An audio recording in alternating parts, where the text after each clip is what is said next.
Okay, welcome everybody. We're here to listen to John Chiaro. He's a great classical guitarist.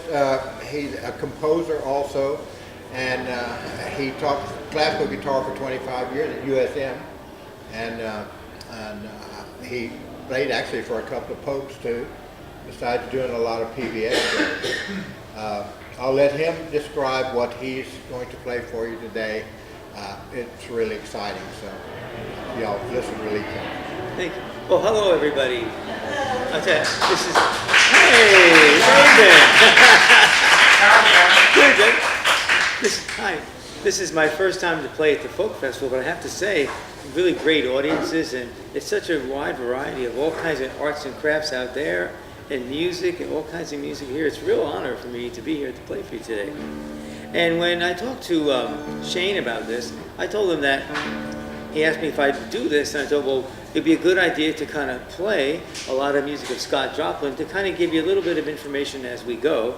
And then if you have any questions about anything, just let me know. Just so you know, Joplin wrote a total of 52 rags, waltzes, and marches for piano, and I've taken all of them and transcribed them for guitar. Okay, it's a 4-CD set on Centaur Records. Also published, a few guitar players in here. I've published the scores with Mel Bay, and so if you want to get hold of this music, you can. Plus, what I did was when I was doing this book, I did a lot of research on his life, and I'll tell you an interesting story about his house in St. Louis as we go along. But first, now can you all hear the guitar? Okay. But before we really, let me start and play something for you, and then I'll tell you a little bit about this piece. This is The Entertainer. This is probably the most popular piece that people know and relate to with Scott Joplin.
first of all, let me tell you about that piece. Joplin was playing in a club called the Maple Leaf Club in Sedalia, Missouri.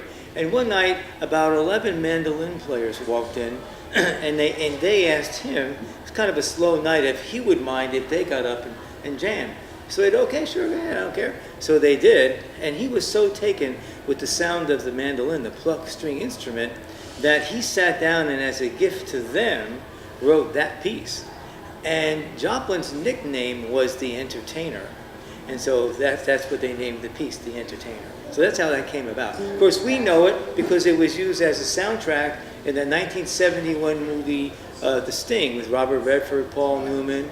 And it's a really great story, too. And they used all of his music, and I thought it was very effective. The other thing I didn't like is when you see the credits, they call that, The Sting by Marvin Hamlish. And every time I see that, he arranged it for that, but he didn't. But the way they wrote it down was like, as though he wrote it. So anyway, so we'll clear that up. Anyway, so a little bit about Joplin to make it a little bit more interesting for you. So he was born up the road from here, in Texarkana, Texas, 1868. And when he was born, his father had just been free from slavery. He was a slave. His mother was free. But the reason why I tell you that is because when young Scott was growing up, he told his father that he wanted to be a musician. And because of his father's background, he just really didn't want that to happen at all. He wanted him to either work in a factory, work on a farm, okay, or in a whatever, but he didn't want him to do music. So they kind of went head to head. And then he and the mother and father divorced when he was that age, about 12 years old, which really was a blessing because then the mother, in order to make ends meet, got a job as a maid. And she would go around to people's houses and clean, and if there was a piano there, she would ask if she could bring young Scott so he could practice. And so that's how he got most of his practicing done, when his mother was cleaning houses. So anyway, when he was about 20 years old, he left Texarkana and wound up living in Sedalia, Missouri, but not before making a very important trip to Chicago. Because when he went to Chicago, he made friends with a guy named Louis Chauvin, 18, 19-year-old kid, talented composer, good pianist, and died very suddenly. Okay, so Joplin actually gathered up a whole collection of the music that he was writing, and he used one of the pieces in this unbelievably beautiful and very, very touching piece. This is called the Heliotrope bouquet. Why he called it that, we don't know. He had an affinity for plants and women. Okay, and he wrote many, and I'll play you a piece he wrote for a woman. But anyway, so we'll go ahead and play this piece. The first two sections are Chauvin's. The second two are Joplin's. So this is the Heliotrope Bouquet by Scott Joplin and Louis Chauvin.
Anybody have any questions before we go on? Quick one, I actually be pretty quick. You said that you've done all of the Scott Gotham stuff. Is the rose leaf rag in there? Yeah. Okay. You want to hear it?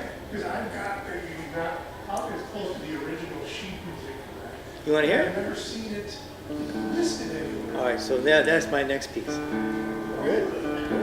And guys, one thing about this piece, I personally love this ending.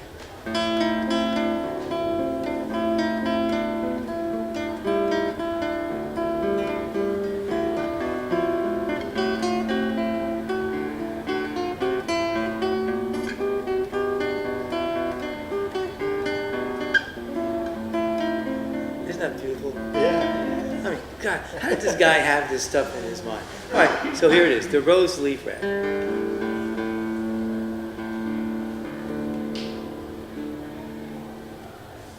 Okay.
for those people in here who might be guitarists, can I get a little technical? Yes? No? Yeah. Sure. Just a little bit? Okay. One of the things about doing these transcriptions is, number one, you have to make the piece sound as though it were written for the guitar. You can't make it sound like it's something that's trying to be played on guitar, because there's a big difference. Okay. So when you're doing these transcriptions, the most important thing is finding the right key. Okay. And I have a saying: the key of D is what we call the key of the desolate. Because almost all of these are either in D or G. And let me tell you why. So when you're playing a transcription, I don't want to get too ahead. You all know what tonic means and dominant? Yes? Okay, no? Well, okay, here you go. Here's the key of D. Okay, so put my guitar into.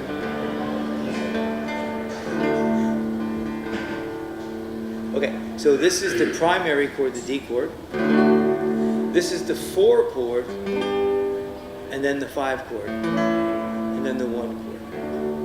Okay, so those are what we call the primary chords. Okay, so what you want to do is, when you're doing these transcriptions, you want to make sure that at least 2 open strings are the tonic and the dominant.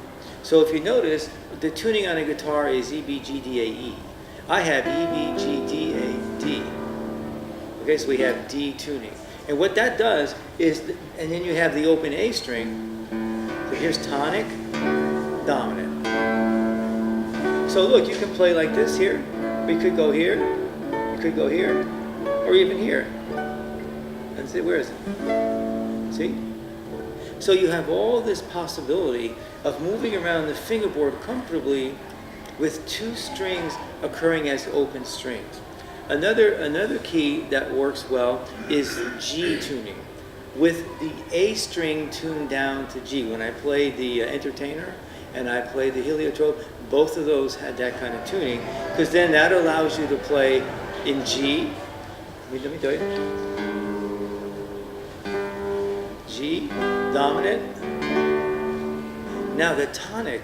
Okay, now C major is another key that, believe it or not, works well, because here you have the C right there. But look, it's right in the middle of the fingerboard. So that's easy, because then you can get around. There's a C over here, there's one over here, there's another one over there. So they're all over the place. So those are the 3 major keys. In minor, D minor is good and G minor is good. E minor is not good. Most people like to play in the key of E, but E's a bad boy, because you have the tonic as the open E, but the dominant is over there. So now you're encumbered by having to play that thing. Okay, so E major, E minor, not too good. We like E minor because it's only 1 sharp, but so is G major. Okay, so that's a relative minor kind of thing, you know. But interesting enough, G okay with G tuning. E minor with G tuning is bad boy. I wouldn't do it. And I would say that was the thinking behind the entire transcription process, is making sure you find the right key.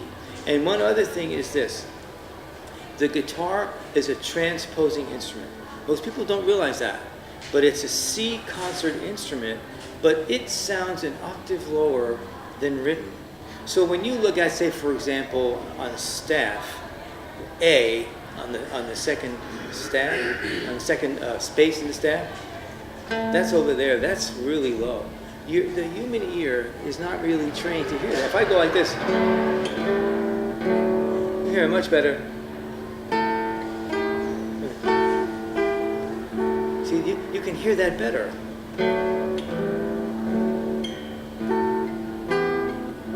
See, that's easy. So you have to be very careful when you're transcribing a piece to look at that melodic line. If on the keyboard it goes for a long time below second space A, you have to take it up an octave.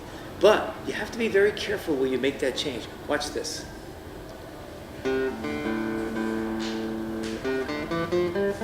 Okay, there's a nice C major scale, right?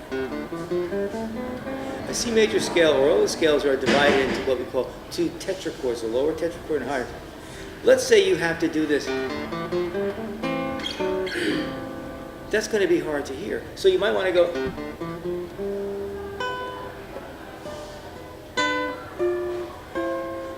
So you got to figure out, where do you make, you can't go. It sounds very disjunct. So if you have to make a register change, you do it on the pickup to that phrase. Okay? And you know, in the piece I just played, there were register changes all over the place, but your ear didn't get it. It just sounded good. You see? So that's another consideration when you're doing these transcriptions, you know? So, and I was at USM, I used to teach a course in that, and I even wrote several articles in a magazine on all of this stuff for guitar players. Because it's stuff that most people who don't play guitar don't think of, and guitar players who are trying to do this aren't aware of because remember, you want to make the piece sound as though it were written for the guitar. And along those lines, I have to tell you this. I was lucky enough to have a concerto written for me that I recorded with the London Symphony. The man that wrote it is a genius. And he's a I didn't say but, I said and. And he's a violinist. But so his knowledge of the guitar, I mean, he had some knowledge of it, you know. He had a computer program that allowed him to write it, and if he was doing something impossible, the computer program wouldn't let him do it. Okay? But when he wrote it, I just told him, look, Kermit, his name is Kermit Poling. I said, Kermit, you just go ahead and write it, and I'll fix it. You know? So I made all kinds of changes, and when we were in the airport in Atlanta, we met in Atlanta, and I said, okay, we're going to eat. I said, then I'm going to sit down and I'm going to play this for you with all the changes I made, but I'm not going to tell you where they are. You listen and let me know what you think. I said, okay, so I played all three movements, and he just said, sounds good to me. And I made so many changes. So, you know, okay. How about we go to Joplin's downfall? All these women that he fell in love with every time he went somewhere. He actually was married 3 times. And his last wife, guys, his last wife really, really loved him intently. And they actually opened up a rooming house in Harlem. And while he was doing his music, his wife took care of the rooming house. And then he died in 1917. And she was alive. There was an article in 1950 in Record Player magazine, which I have. And they interviewed her, and it was interesting. And Louis Armstrong lived with them. He didn't have a place to stay, so they put him up. Imagine it. Okay. So now we'll go back to Joplin's Love. So this is a piece called Cleopha.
tell me if this is true or not true. You know, most time when you go to college or you go to school, you wind up taking a lot of classes that really think, how did I use that? Okay, and that's true, I think, with most majors, you know what I mean? Of course, I'm on a campus, I better watch what I say. But remember, I taught in the campus for 26 years. So, but I will tell you this, as a musician, the most important class you can take, and you'll back me up on this, is music theory. That is the only thing that you really use every day. I mean, every day you use that in a variety of ways, okay? In transcribing, it's one of the most important tools in our toolbox. Because look, a piano has 90 some odd keys, right? When a pianist goes to play, they have 10 fingers. So they have a possibility of 10 notes, right? What about on guitar? Well, we only have 4 fingers and 6 strings. So you have to do a lot of subtracting, okay? So when you do a transcription, it's like trying to fit a size 8 foot into a size 7 shoe. It's going to be tight. Okay? So you've got to cut off some of the, either get a bigger shoe or cut off some of your feet. Well, okay. So one of the things that's very important is when you're doing these transcriptions, it's very important to be aware of what the harmonic intent is of the composer in everything. And guys, I've transcribed all kinds. I did the Hungarian Rhapsody. I did all the Joplin. I've done tons of it, you know. And I can tell you that the biggest tool is music theory. You have to know that. That is what we call the nuts and bolts of what you're doing. So it's hard to do something like this if you don't understand what you're doing. So when you come across an extended chord, that's like a chord like this. Okay? But an extended chord would be something like this. Let's see if I can come up with something. You see that? Notes that don't belong there. And notes that go beyond 1-3-5. Okay? So when you have to, so obviously when you're doing transcriptions, you have to eliminate something. So what's important? Okay, well, one thing is you have to keep the melodic line the same. Otherwise you're changing his piece. You almost have to keep the bass line the same because that's what establishes the upper and outer parts. But you can fool around in the inner parts. Okay? You can reorganize the sequence of the notes. You can drop out notes that are not important. Usually in a chord, the one guy that you can get rid of almost right away if he's in the way is the 5th. Okay? Not the 5th, this one. That you need. but and the other thing are doublings. A doubling means that you have 3 C's, 4 A's. But you can pretty much get rid of them depending on where they are. So that's another consideration when you're doing transcriptions.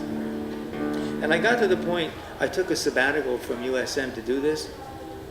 I spent a total of 8 months, every day, 8 hours a day with all these transcriptions. And I got to a point where I could look at the keyboard score, and read it in guitar with a transposition. Because when you do it enough, you know, B flat major is G, buddy. It's always going to be G, okay? C is going to be D, okay? The Hungarian Rhapsody was, Liszt must have had some kind of emotional problem, but the opening movement was in, let's see, what is it? The major part was in F. No, it was in F sharp major and G sharp major. Who would ever do that? Why would you do that? But anyway, so I put it in very safe keys for guitar. Anybody have any questions? What keys did Joplin write in? Did he have a preponderance of keys he liked to use? Yes, B flat, and let's see, B flat was one, and they weren't comfortable. F was another one, and he loved A flat. That was his baby. He loved. Why would you write in those keys? I mean, A flat. Really? You know, on all the black keys. I mean, why would you do that? You know, but that was. Who knows? I want to tell you an interesting story about Joplin. When I was doing the CDs, guys, I needed some pictures for the jackets because there were going to be 4 CDs, and I needed to get something going here. So I thought, well, certainly if I go to his house in St. Louis, which is on Jefferson Street in St. Louis, I'll get something there. I gotta get something. So anyway, so I went there, and I went in, and it was just like a regular house. I mean, it was nothing. Now there was some Joplin stuff that they put up, but it's very touristy, you know. Well, when I was there was this little old lady there, and she was just tiny, tiny little old lady. And I told her while I was there, she says, "Oh, tell you what, you come back in the morning, and I'll show you. I want to show you something." I said, "Okay, come back before 9 or whatever when we open, so that I can get you in." So I did. So the next morning I get back, and I go in, and opening the door is this giant guy. I mean, like a giant. Okay, and this little old lady, and she says, "Come on." And so we go in the back, and she goes into like a vault, and she takes out a piano roll that Joplin did himself. And oh my God, it was him playing that. And they have since taken all of them and made CDs out of them, and they're in the Library of Congress right now. They've all been converted to CDs. But there was Joplin, so she put it in the player piano, and these were the kind, remember, you had to pump like that. And so that's why that giant guy was there. He was pumping them, you know. And I want to tell you, the room shook, and I saw he must have had incredible hand and range that he was able to get. I mean, it looked like my 2 hands could do that, but he had this wide hand because he was going boom, chink, like that. And I tell you, I nearly started crying. It was just amazing to be in the presence of this man, and there it was, him almost playing, you know, and it was the entertainer. And I go, oh my God. So I actually got to hear Joplin. Didn't get any pictures, but then you know where I got my pictures from, guys? Before Katrina, there was a restaurant in Biloxi called Mary Mahoney's. And you've been? And they had a thing called the slave quarters. And it actually was slave quarters that they turned into a restaurant. And they kept the old walls with the brick on the wall and all. They kept everything there. And so I was able to take a picture in each one of those rooms for the cover of the CD. And I tell you, when you look at it, I go, oh my God, this would have been the type of place that he had played and where he performed in either in Sedalia or in St. Louis. Anyway, you ever get it? Well, now they're back open, but I don't think they have those rooms in because Katrina came and took it out. So I think they've reopened, but it's different. Anybody have any questions? We're good. What time is it? We have 5 minutes, 4 minutes. We have 5 minutes. Have time for one more rag. How about that? Okay.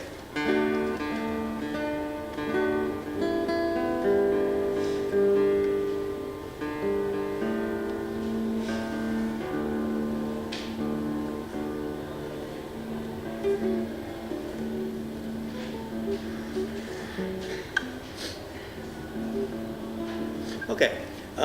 If you ever seen the movie The Sting, how many people have seen it? You remember the Robert Redford's character? I forgot his name. That wasn't Luther. What was his name? Anybody remember what his name was? So we'll just talk about Robert Redford, the character. Remember how he gave the cop phony money? Remember that in the movie? And remember now the cop he wants his money back, so he goes chasing after Joplin. He goes chasing after Robert Redford. And remember there was an overhead train scene where he runs up the steps of the overhead rails, and then he jumps on top of the thing. So it was a big chase scene. And I just saw it was on last week. And that music they used for that was very, very appropriate, and we'll end this with that. This is the Pineapple Rag.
Anybody have any questions about that?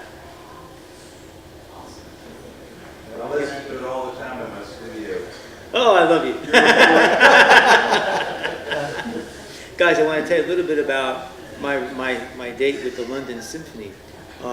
So Kermit and I go over to London, and we were recording in the Angel EMI studios. Those, if you remember when the Beatles came out, they were with Capitol Records. Capitol Records was bought out by Angel EMI. Okay, so we were in the same studios where the Beatles did. Then they did, what was Abbey Road? That was across town. But I want to tell you guys, I walked in there, and of course, you know, my nerves were like, you know, I got there at 8:30, and we were scheduled to start at 10. So all of a sudden, my blood pressure started to rise when I saw them walk in. And I've never seen bass cases. Paul, they look like caskets. So big. And then they were there. But guys, they were the nicest people you'd ever want to meet. And you know what? We never rehearsed. You know, like I thought we were going to go there Friday to take a look at the studio, and I thought we were going to rehearse, but we didn't. I just met with the engineer, and we talked about how we were going to do it.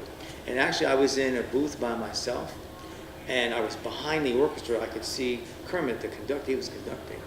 And so I could see, and it was really bizarre when, like for guitar players, you know, we don't sit with headsets on. But to do this, you need a headset because in one ear you hear you, and the other ear you hear the orchestra. Okay? I could even hear them breathing in this ear. Everybody, see these everybody had their own microphone. I mean, and the board, guys went from that wall to about there. And it was like 100 and something channel board. Yeah.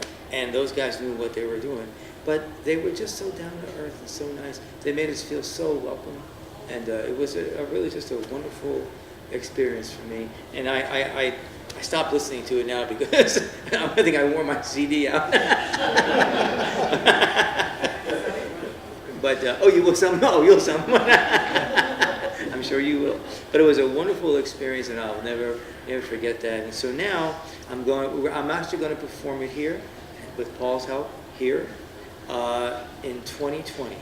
Okay, don't know the date yet, but he said he had his this year all planned out. I'm also playing it in the Mississippi Symphony also in 2020, probably in the spring. So if you miss it here, you'll have to go to Jackson, Mississippi. Here. We'll be there. You'll be there. Okay, buddy, well, I don't want to hold you up. Thank you all very much. Appreciate I y'all thoroughly coming. Thanks enjoyed a it. lot. Thank you. Wonderful.